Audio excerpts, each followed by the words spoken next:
Friends, இந்த வீடியோவில் மட்டுக்கான HTML கோர்ஸை தான் நம்ம பார்க்க போகிறோம். ஸோ HTML தான் இந்த வீடியோவில் நம்ம ஸ்டார்ட் பண்ண போகிறோம். லெக்சர் 1 இது. ஸோ HTML அப்படின்னா இது ஒரு வெப்சைட்டுக்கு ஸ்ட்ரக்சர் கொடுக்கும். ஓகேங்களா? இப்போ நம்ம ஒரு வீடு கட்ட போகிறோம் அப்படின்னா அந்த வீடு கட்டுறதுக்கு முன்னாடி பிளான் போடுவோம். ஸோ அதே மாதிரி தான் ஒரு வெப்சைட் நம்ம பில்ட் பண்ணுறோம் அப்படின்னா அந்த வெப்சைட் நம்ம பில்ட் பண்ணுறதுக்கு முன்னாடி HTML நம்ம லேர்ன் பண்ணியிருக்கணும். HTML வச்சு தான் அந்த வெப்சைட்டுக்கு நம்ம ஸ்ட்ரக்சரை கொடுப்போம். ஸோ அடுத்தது CSS. நம்ம ஸ்ட்ரக்சர் கொடுத்த இந்த வெப்சைட்டுக்கு ஸ்டைலு, கலரு இதெல்லாம் ஆட் பண்ணுறதுக்கு நம்ம CSS யூஸ் பண்ணுவோம். அடுத்து ஜாவாஸ்கிரிப்ட். ஜாவாஸ்கிரிப்ட் அப்படின்னா லாஜிக். அதாவது ஒரு வெப்சைட்டில் நீங்கள் வந்து ஃபங்க்ஷன் ஆட் பண்ணணும், இல்லை லாஜிக் ஆட் பண்ணணும் அப்படின்னா அதுக்கு நீங்கள் ஜாவாஸ்கிரிப்டை யூஸ் பண்ணணும். இந்த ஜாவாஸ்கிரிப்ட் என்ன பண்ணணும் அப்படின்னு கேட்டிங்கன்னா, இப்போ வந்து நீங்கள் ஏதோ ஒரு ஆப் வந்து பண்ணியிருக்கீங்க. ஸோ இந்த ஆப்பில் வந்து ஒரு லிங்க்கை கொடுத்துருக்கீங்க. அந்த லிங்க்கை தொட்டால் ஒரு வேறு வெப்சைட்டுக்கு போகணும். அதுக்கப்புறம் வந்து ஸோ ஃபஸ்ட்டு HTML என்ன, அதோட இன்ட்ரொடக்ஷன் என்ன, இதில் இருக்கக்கூடிய டேக்ஸ் என்ன அப்படின்றத இந்த வீடியோவில் நம்ம பார்க்கலாம்.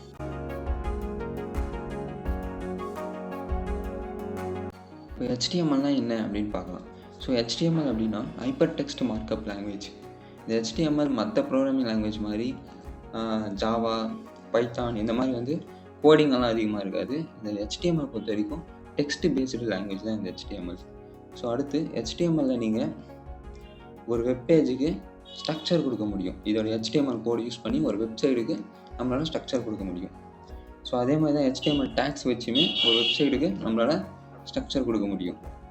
அடுத்து HTML டேக் எப்படி இருக்குது அதோடைய எக்ஸ்ப்ளனேஷன் பார்க்கலாம். இப்போ ஸோ ஒரு HTML டேக் இருக்குது அப்படின்னா இப்போ P அப்படின்னு ஒரு டேக் கொடுத்துருக்கோம்.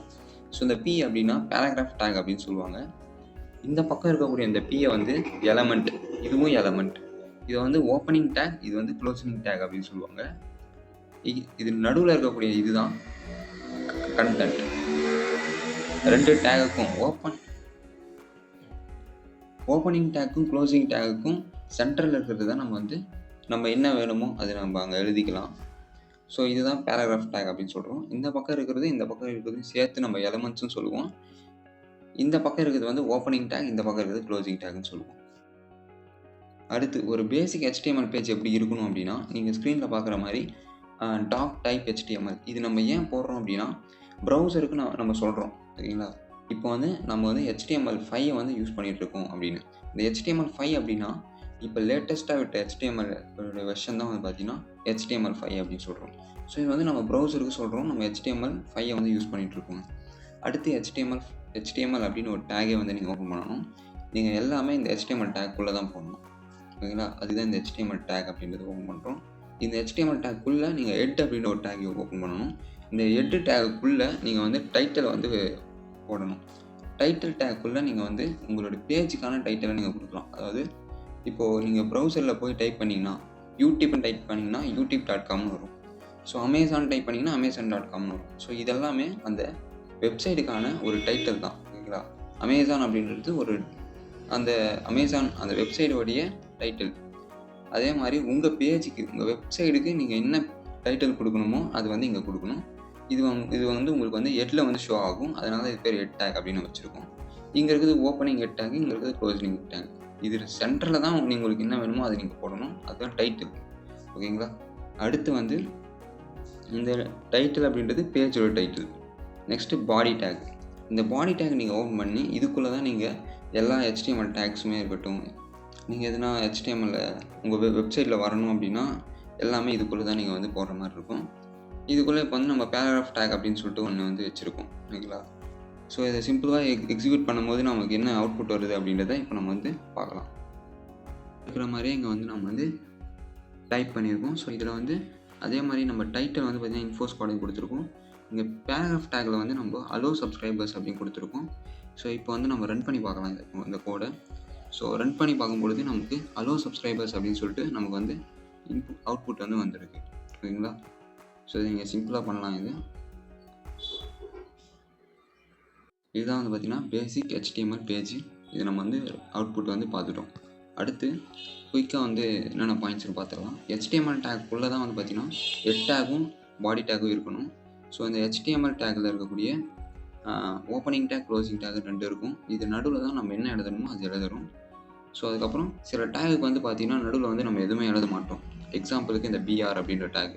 இந்த டேக்கோடைய இது ஃபங்க்ஷன் என்ன அப்படின்றது நம்ம ஃப்யூச்சரில் பார்க்கலாம். ஸோ இப்போ தேவையில்லை நமக்கு. அடுத்து வந்து நீங்கள் வந்து HTML வந்து அதாவது இந்த பைத்தான் எழுதுகிற மாதிரி நீங்கள் வந்து ஆஷ் போட்டு எழுதுவீங்க இல்லையா? ஸோ அந்த மாதிரி HTML வந்து இந்த மாதிரி நீங்கள் வந்து பண்ண எழுதணும்.